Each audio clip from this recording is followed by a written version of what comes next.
The Marquis de Sade, a name that conjures images of scandal, cruelty, and taboo. Yet beneath the layers of infamy lies something more profound. A man obsessed not only with pushing boundaries, but mastering his own mind, bending his reality, and exerting absolute control over himself and others. What if I told you that within the chaotic legacy of the Marquis de Sade exists a morning routine, a ritualized process of mental domination that, if adopted, could help you seize control of your mind and your life with unyielding power? Welcome to a journey through the dark corridors of discipline, desire, and domination. This is not a guide for the faint of heart or those content with superficial self-improvement. This is a manual forged in the fires of rebellion and excess, designed to forge a mind so disciplined, so relentless, it commands respect and fear. The Marquis knew better than most that control begins within. Before you can dominate the world, you must first dominate your own chaos. His morning routine was a daily ritual to reinforce his sovereignty over body, mind, and spirit, a blueprint to total mental control. So how did he start each day? First, there was the awakening of pain and discipline. Unlike modern routines filled with comfort, the Marquis greeted the dawn by embracing discomfort. Cold water shocks, physical exertion, deliberate fasting. Each element was designed to remind the body and mind that pleasure was earned, not given. This wasn't about punishment, but forging resilience. The body, when challenged first thing, sharpens the mind. The lesson: mental control begins with mastering the physical. Then came the deliberate cultivation of solitude and silence. In the hours before society awoke, the Marquis would retreat into a space free from distraction. No letters, no servants, no noise. This silence was not emptiness, but a crucible for mental clarity. It was here that he confronted his darkest thoughts without flinching.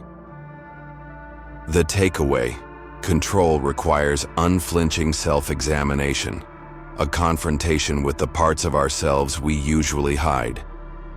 Next, he engaged in the art of mental provocation. The Marquis didn't shy away from disturbing or challenging ideas. Instead, he sought them out, reading transgressive literature, writing provocative manifestos, and questioning every moral assumption. This was mental conditioning, pushing his mind beyond comfort to develop intellectual dominance over fear, guilt, and social conditioning.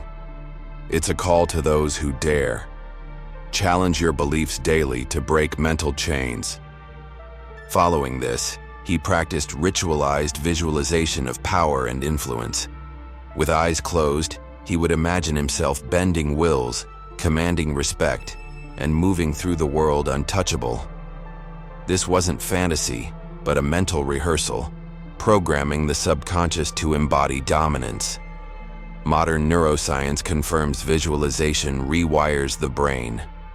The lesson: see yourself as the master of your reality before the day begins.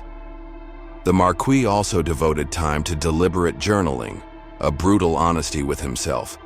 His writings were confessions and plans, fantasies and strategies intertwined.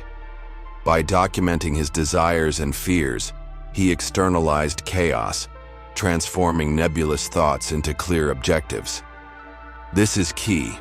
Mental control thrives on clarity, and clarity begins with expression. Physical exercise was never neglected, but not the casual, comforting routines of today. The Marquis favored intense, sometimes painful exertion, a test of endurance and willpower. This brutal movement forged a body that obeyed without question, teaching the mind that discomfort is temporary and control is permanent. It's a reminder: discipline the body to discipline the mind. Nutrition was equally calculated. Meals were sparse, intentional, designed to fuel without excess. Overindulgence was a trap the Marquis avoided, knowing that true power requires austerity as much as indulgence.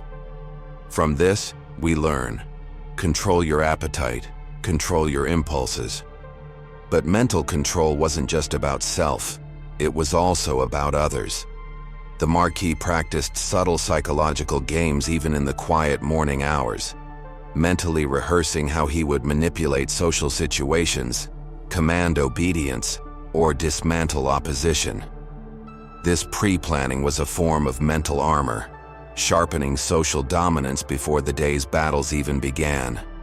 The key insight: anticipate interaction like a chess master, never passive, always prepared.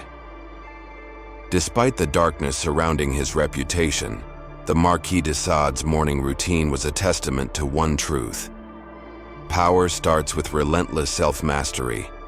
His legacy challenges us not to replicate his excesses, but to adopt his rigor, his refusal to cower before discomfort, his embrace of mental sovereignty. In a world drowning in distraction, comfort, and compliance, reclaiming your morning, and with it your mind, is an act of rebellion. It's a refusal to be passive in your own life.